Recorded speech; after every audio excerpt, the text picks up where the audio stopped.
Hello, and I hope that everyone had a splendid day. So, we are back with a fairly requested video.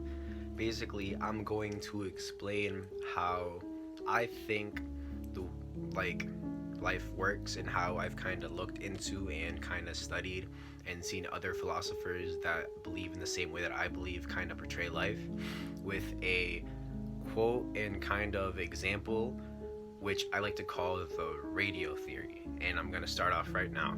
So, you know how a radio works. Radios have their body. You know how radios play music, and they have different features on them, like different knobs, different volumes, different generations, new ones, old ones, some about to break, some not about to break, brand new out of the box, etc., etc., etc., right? So, each one is set to their own music, or set to their own music by the way people see them on the outside. But if you look at it, when you completely, damn, be back. So I was saying each radio is set to their own music, and by this, they basically portray their own thing that make them different or quote unquote individual because of the music they play and the features they have. But if you completely obliterate a radio, there's nothing left, just the shell, and you still call that shell that you broke the radio. But in a sense, what is the radio? The working radio that plays the music, or the broken radio, the shell? Because the music in some people's eyes is what makes the radio like the radio. Then you kind of have a fight between like ideas. What's really fucking annoying? What's really good looks. What's really like the radio itself?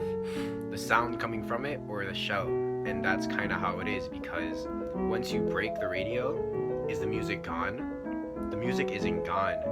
It's just not visibly present. It's not present in the state that you're able to kind of experience, and that's what life is. We're inside humans, basically only able to experience and see life in the way that we see it, but we can't see the other consciousness connection between the energy because that's just not on our wavelength yet.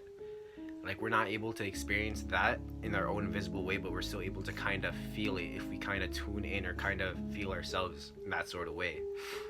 That music is basically our consciousness. We are radios in the sense that we each live like in our own ways. We see each other's like point of views, and we all start off and end off the same way. We all live the human experience together, and we kind of forget that along the way and just kind of isolate ourselves, forgetting that we're all kind of lost inside this big experience that is life.